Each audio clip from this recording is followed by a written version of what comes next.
哈嘍，大家好，這是小雪，歡迎大家觀看這一次的碎影成凝地的活動故事。在這一次活動故事開始之前呢，來講一下這一次別更新的一些東西。由於我現在感冒了，對，因為我下海浮潛的關係，所以呢我冷到了，就冷到了唄。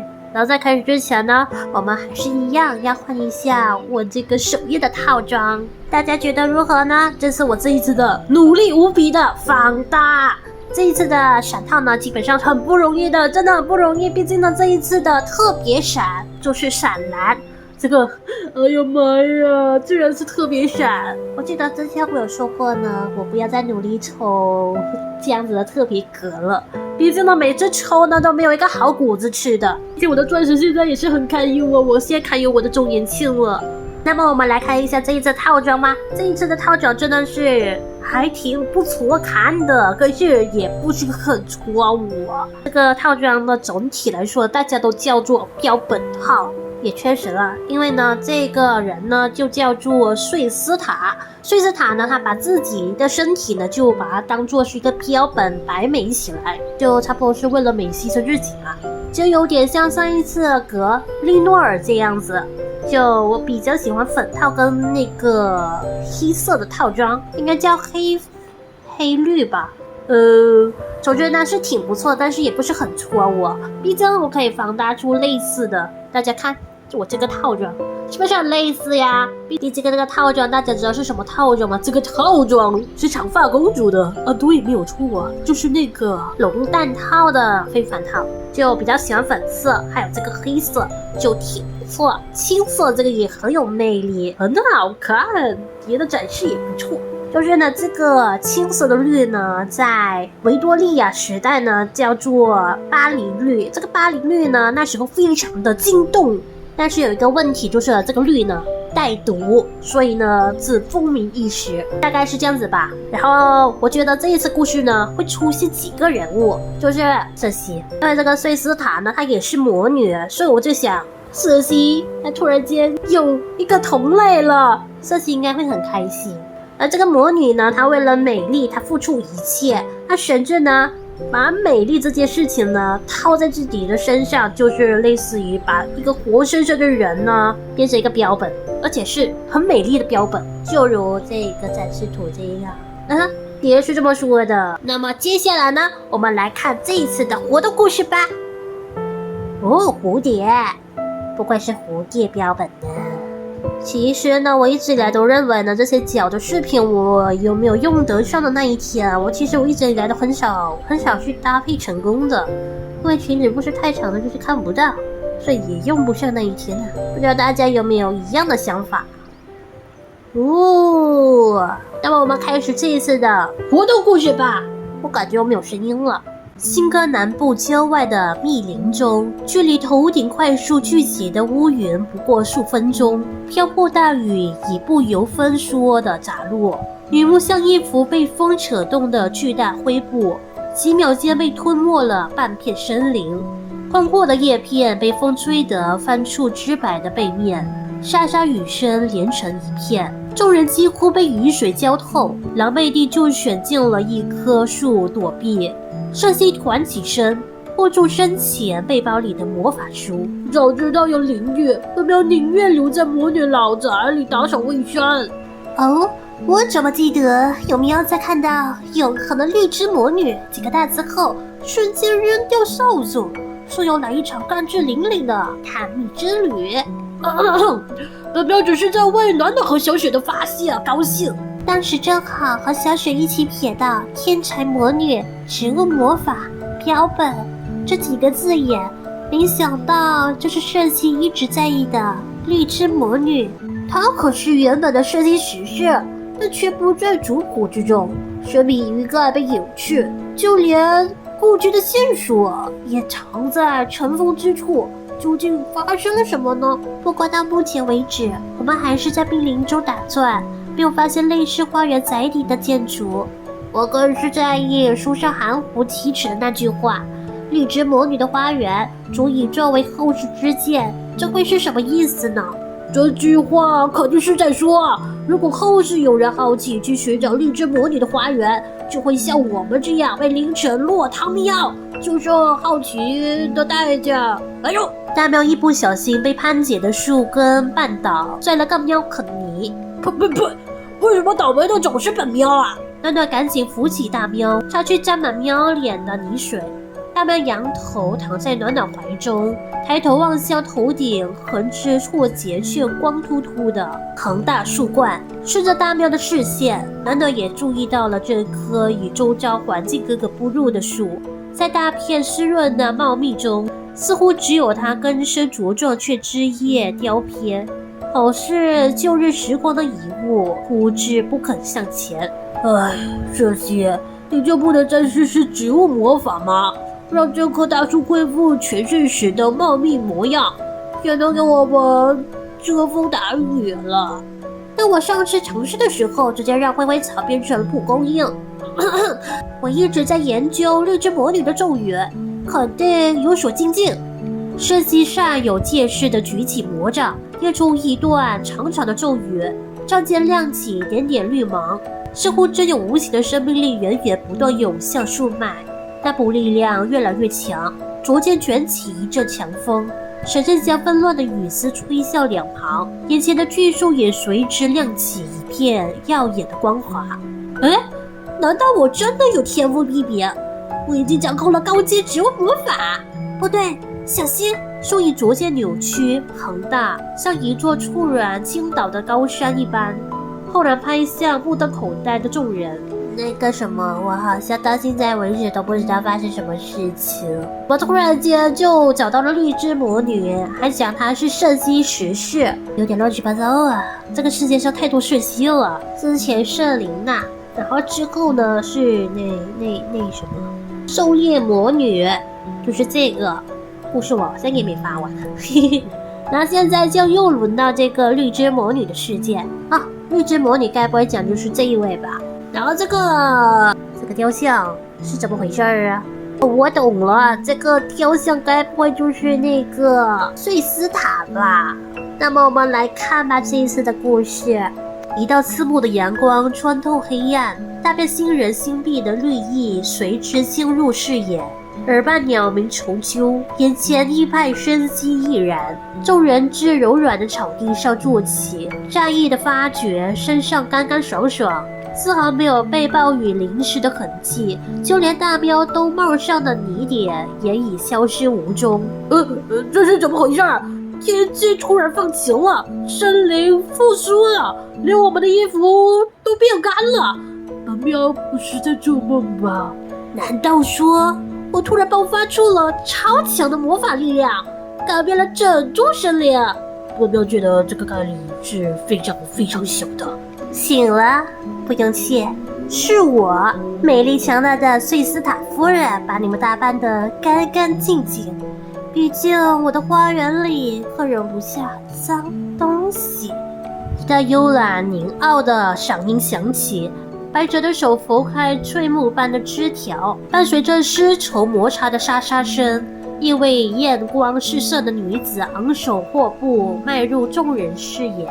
來人穿着一襲翠綠的長裙，無數繁花在她的裙裾盛放，如翠爛的瀑布肆意流暢。整座花園昂然的春意生機在她身邊頓時黯然失色。在陽光的照耀下，她蓬鬆的捲髮像金子一般閃閃發光，那花瓣般柔軟嬌豔的唇邊始終噙着一抹似有若無的笑意。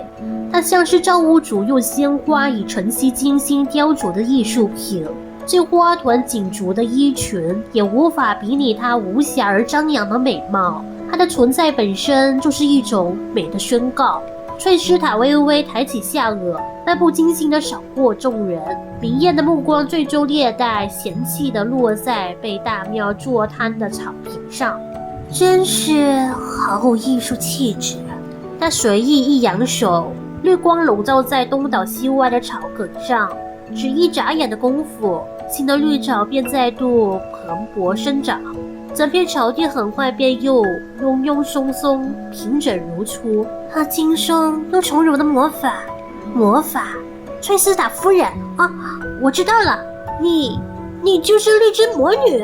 瑟西驚呼出聲，但她很快又像想起了什麼，立刻捂住自己的嘴巴，心虛地看向眼前的翠絲塔。好在翠絲塔並未察覺異常，她目光輕轉，居高臨下地打量着瑟西，似笑非笑地揚起一邊美麗的長眉。哦，你知道我？看來你也是魔女，是哪個旁支的小輩不成？我怎麼從沒見過你？翠絲塔慵懶地說着，不等瑟西回復，便突至意味不明地嗤笑一聲。不過也對，像你這樣天資平平的孩子，在所謂魔女家族中到處都是。即使曾經有幸來到我面前，也不會留下任何印象。隨意評價他人可不是什麼高尚的行為。翠絲塔像是聽到了什麼笑話，視線冷冷地掃過暖暖。擅自闖入我花園的小賊，也配說高尚？我沒有趁你們昏睡時把你們扔進沼澤地，已經是莫大的恩賜。眼看氣氛緊張起來，瑟西趕忙偷偷一拽暖暖的衣袖，小聲暗示他不要為自己出頭。暖暖，我猜可能是之前的魔法出了什麼岔子，讓我們穿越回了過去，正好就在綠之魔女翠絲塔的花園裡，難得有這個機會可以靠近她，探查魔女家族塵封多年的秘密。我被嘲笑幾句沒有關係，先說着他來，千萬不要被趕走呀！翠絲塔見他們交頭接耳，心情越發不悅，他向前幾步，迷人攝人的翠綠眼眸逼視着眾人，一股附庸的花香極有迫切感的襲來。在我花園裡的一切都會聽從我的指令，你們竟然敢竊竊私語？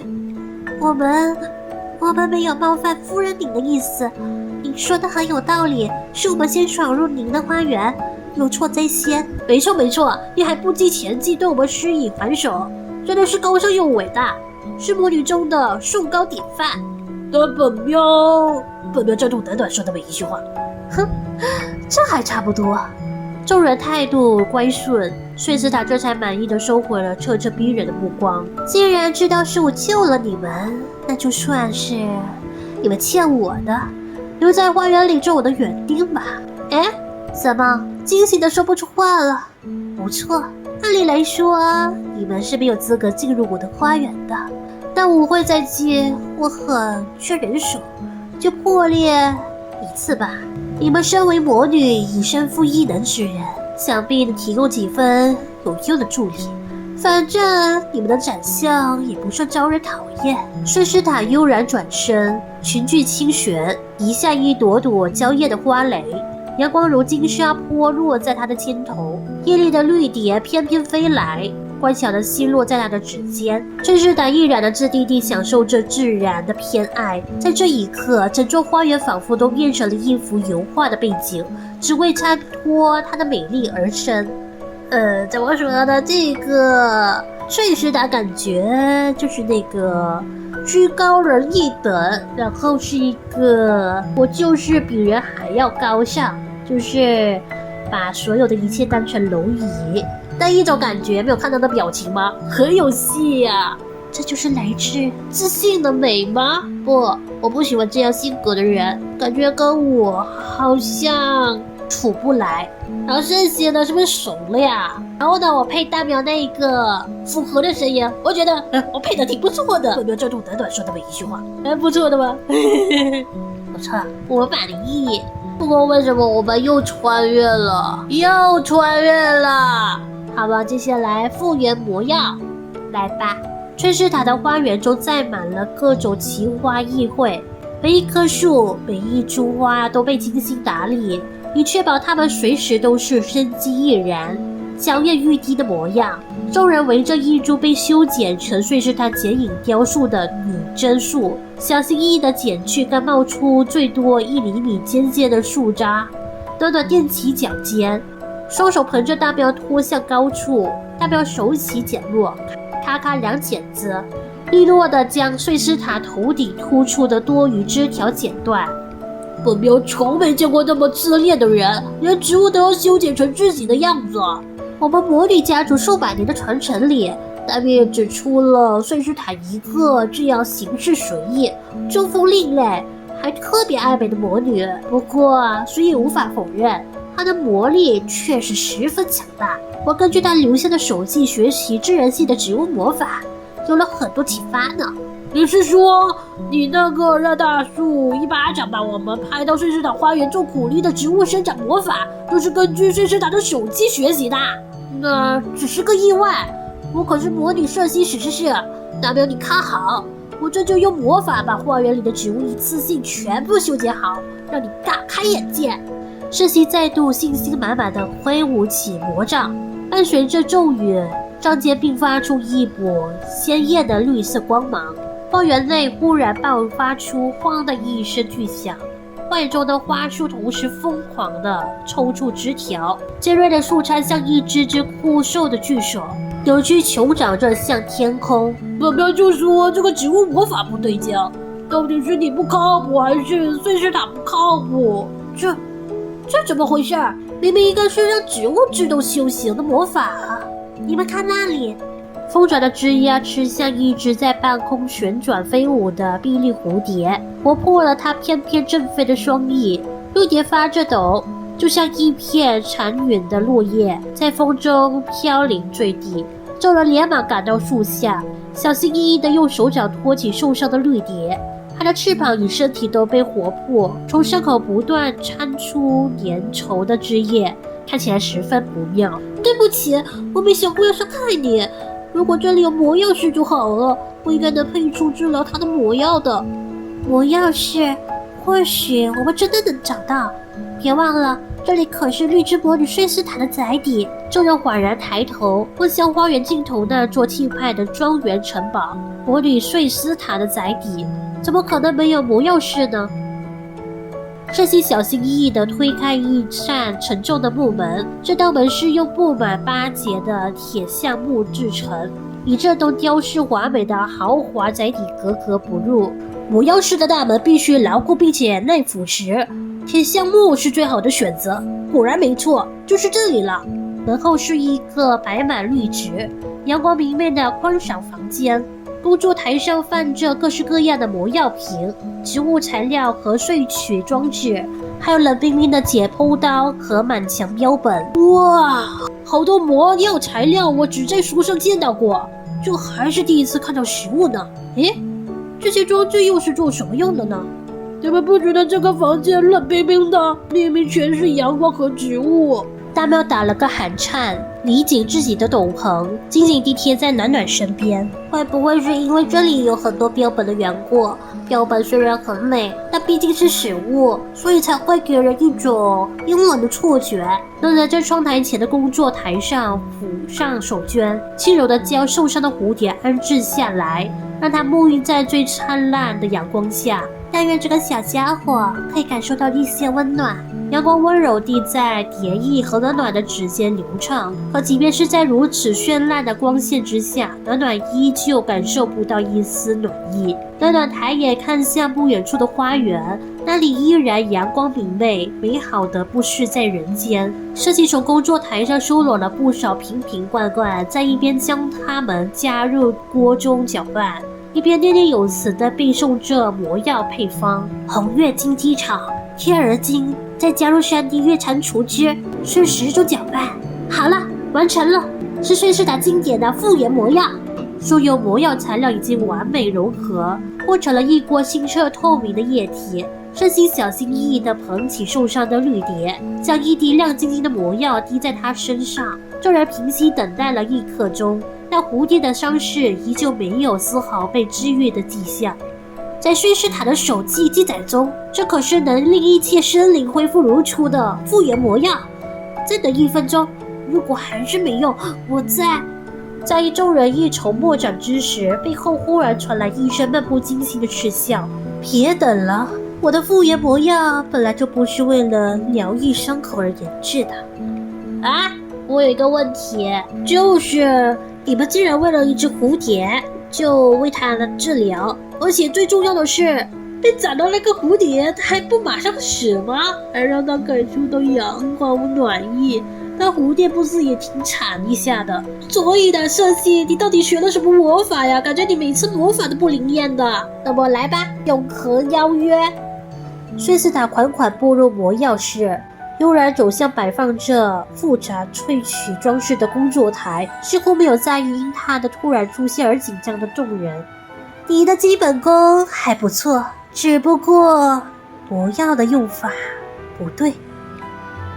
睡斯塔閉塞的眼眸中閃過一絲幽光，下一秒，瑟西手中的魔藥瓶就飛到了他的掌心，鎖起裝置同時開始運轉，冒出濃重的白色煙霧。很快，一滴綠色的濃郁液體落入萃取集液器中。睡斯塔勾勾手指，那滴液體也乖順地飛入魔藥瓶中，將整瓶魔藥染成鮮豔的紫羅蘭色。睡斯塔搖了搖手中的魔藥瓶，將一滴魔藥滴向仍在微微顫抖、掙扎求生的殘雲綠蝶。多醜陋的小家伙，別怕，我這就把屬於你的美麗原原本本的還給你。睡斯塔的手指輕柔地觸着綠蝶殘破的蝶翼，語氣也難得的溫柔，輕如一語，像是在呵護一件美麗罕見的藝術珍寶。魔藥滴落，原本仍不斷顫抖的蝶翼瞬間凝固，而後綻放出比先前更加鮮豔奪目的色彩，就像一幅剛剛着色、尚未被時光摧殘的美麗油畫。片刻的靜默之後，眾人驚訝不已地望着睡斯塔手中那片薄如蟬翼的蝴蝶畫片，如夢初醒。這就是所謂的恢復如初？當然，你們沒有看到嗎？握中的小家伙有多麼完整，多麼漂亮，就像他第一天破繭誕生在這個世界時那樣，鮮豔奪目，閃閃發亮。可你只是將它制作成了標本，不就等於是死掉了嗎？你的復原就是指殺死它？死亡？不，恰恰相反，這是永存。你們看過博格公爵的畫像嗎？他的生前不過是乏善可陳的無聊貴族，但得益於權勢，被最優秀的畫師繪入畫中，反而得以流傳百世。公爵的畫像至今仍是膾炙人口的藝術佳品。畫中的他神采奕奕，有把美麗與威嚴懸掛在最奢華的宮殿中，被無數人景仰觀豔。而那位博格公爵本人呢，早已變為黃土之下的一蓬白骨，成為蛇蟻的食糧與巢穴，枯憊腐朽，臭不可聞。你這是詭辯，蝴蝶是有生命的，它剛剛還在掙扎求生，從沒有主動要求成為藝術品。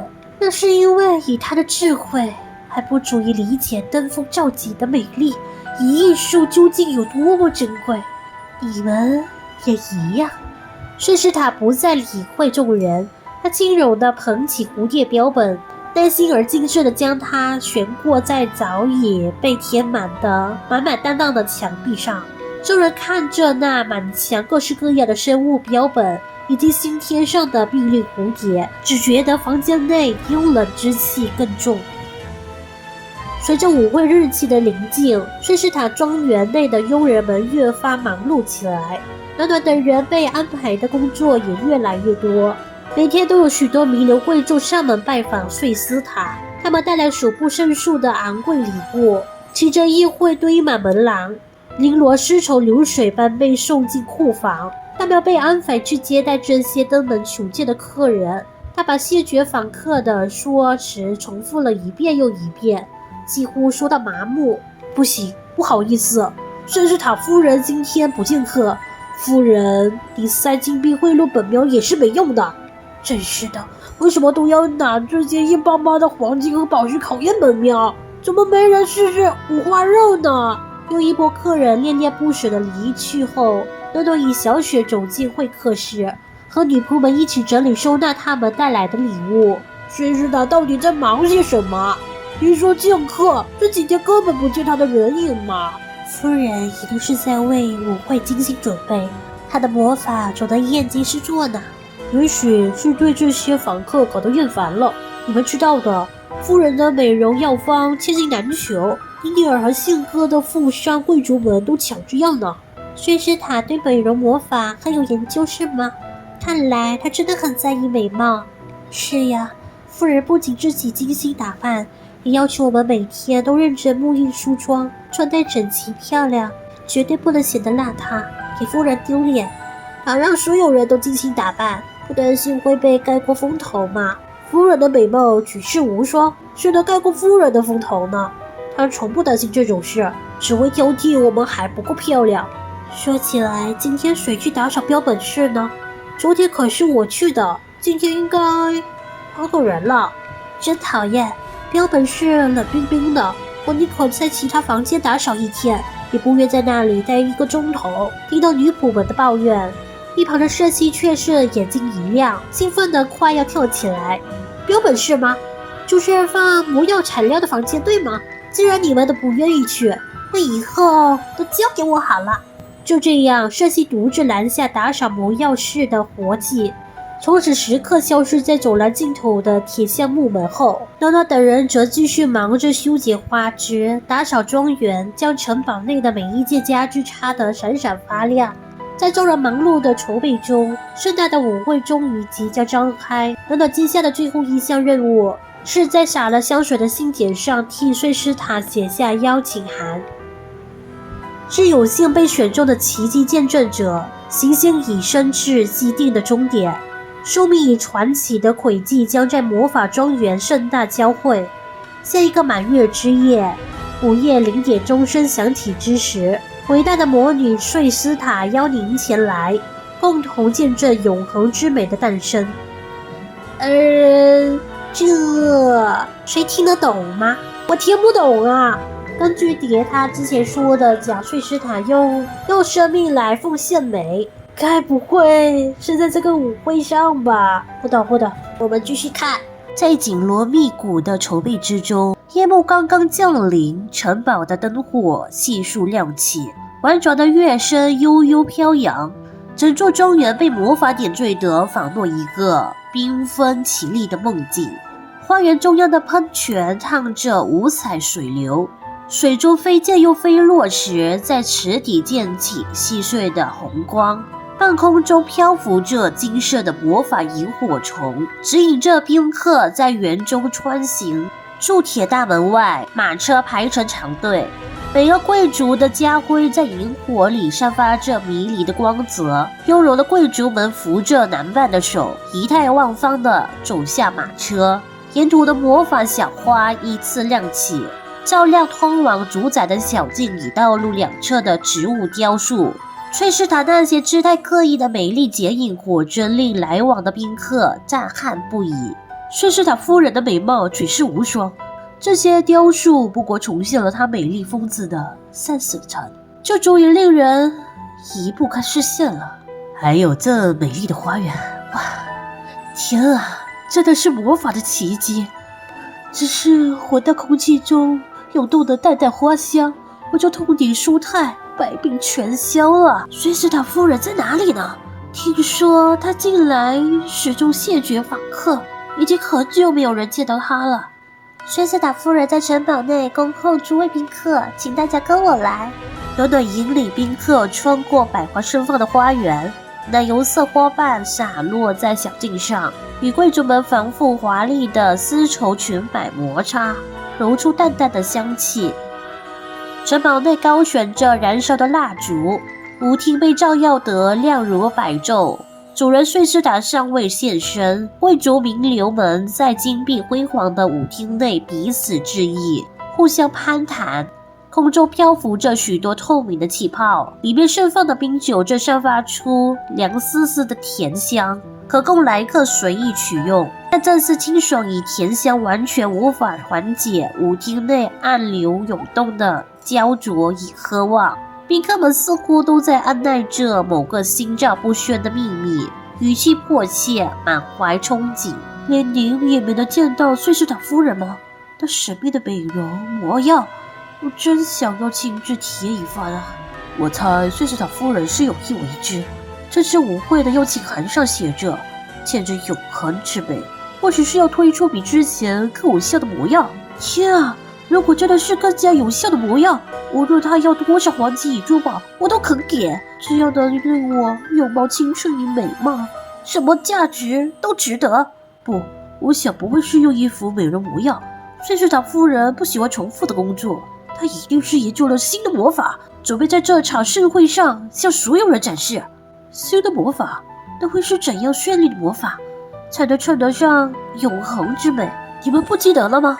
在瑞士塔夫人19歲那年，她就曾在鮮歌名流的舞會上展示出美妙絕倫的油畫魔法，初看永恆，從此一鳴驚人。時隔多年，瑞士塔夫人親自主辦舞會，她一定是想呼應多年前的那場舞會，展示更加石破天驚的新魔法。她的畫像是喚醒了其他貴族的回憶，他們一起感嘆着，紛紛點頭稱是。不錯，那場舞會正是瑞士塔夫人風靡社交界的起點。不過，我真的想象不到，還有什麼魔法能超越當年的油畫魔法？油畫魔法究竟是什麼？雪西，以前的魔法書裡有相關記載嗎？不，我從來沒聽說過所謂的油畫魔法，更不知道瑞士塔所謂的永恆究竟是什麼。正當眾人低聲商量着如何向宾客們打聽瑞士塔的過往時，忽然所有蠟燭齐齊熄滅，整間舞廳瞬間陷入昏暗。一道光芒投向大廳中央的純白扶梯，燈光下，瑞士塔身着一襲滿帳鮮花的綠裙緩緩而來，她周身散發出朦朧的光暈，美豔不可方物。所有人都如痴如醉地望向瑞士塔，它就像是黑暗中唯一的光芒，自然而然地成為了所有的視線的焦點。哇，親愛的客人們，你們很幸運，成為少數有資格進入我的莊園的幸運兒。今晚你們將見證一場最震撼人心的美妙奇蹟。眾所周知，身為當世最強大的魔女，我一直醉心於研究永葆青春與美麗的魔法。如今這項研究已經卓有成效，來賓中響起一陣小小的歡呼，眾貴族欣喜若狂，迫不及待地想要窺見瑞士塔永葆美麗的神秘魔法。面對貴族們苛求騷動的神色，瑞士塔鎮定自若。身在人群中的暖暖與小雪卻交換了一個不安的眼神。很遺憾，眾位見證者，你們不能親自參與進來，因為唯有獨一無二、舉世罕有的美，才有資格成為真正的藝術品。現在，我將在你們的見證下展示名為“永恆”的魔法。從此以後，我會永遠地留在此刻，自己最美的瞬間。永恆藝術，留在自己最美的瞬間。不對，瑞士塔該不會是想像那隻蝴蝶一樣，把自己做成標本吧？可是我們在後世根本沒有聽說過變成藝術品的瑞士塔啊！他既然不知所蹤，就代表今晚失敗了吧？我們得阻止他。然而賓客們的情緒已經被徹底點燃，他們瘋狂地湧向瑞士塔，像一堵高牆，徹底將眾人與瑞士塔隔離開來。遠遠地，眾人只能看到瑞士塔的唇角張開一抹心滿意足的笑容，她在魔杖璀璨的光芒下翩然旋身，兩條玲瓏百折的手臂高高舉向空中。不行啊，瑞士塔，你不可這樣搞啊！你的生命是如此的珍貴，你有讓人美麗的秘訣，雖然是魔藥，但至少或許是有效。哪裡可以拿生命來搞一個藝術啊？我突然間想起龍膏了。啊，龍膏就是鬥羅伊的做那個暗器的神架。那怎麼可以？可能這一次的故事，可能會比較少集吧。就ว่า這一次的故事不會那麼長吧？這一次的故事呢，我的配音基本上呢不是很滿意，因為呢我感冒了。難道要聽一下我這個聲音和我平常一樣嗎？其實不一樣的。所以這個事實證明呢，下海的時候呢必須要注意自己，要保暖，一定要保暖啊！下海下3次。過程是這樣子的，就是呢，我們來到了海邊過後呢，我們坐船，然後過後呢，我們來到了個島，過後我們從那個島出發過後呢，我們就跳海了。浮潛吧，浮潛，我就叫跳水。跳水完過後呢，我們就去吃午餐。當然的過程中呢，沒有換衣服，也沒有去沖一下水，很冷，也沒有穿什麼保暖的衣服，就是一個毛巾，大大的毛巾，而且還帶濕的那一種，這樣子套了1個小時。休息時間完過後呢，我們就繼續跳水。我們又繼續坐船去了那個目的地。過後我們第2次跳海跳水。我跳水哦，因為那一次呢，可能那邊的海呢會比較起伏，所以呢，我們就一下子就上來了。我們就去下一個目的地繼續跳水。這個過程中呢，大概是從10點還是11點，應該是這樣時間吧，10點到11點之間，到下午4點，就這樣子漫長，就是身上披着一個有點帶濕的。由於呢跳舞了3次，所以那個毛巾是濕的，可以流出水來，然後就這樣子感冒了。所以要浮潛的各位，還是第一次要浮潛的各位，要注意保暖哦。那麼喜歡這支影片的話，記得在下方留言、按讚、分享出去，還有千萬不要忘記訂閱我和打開我親愛的小鈴鐺哦。我喉嚨快不行了，那麼拜拜。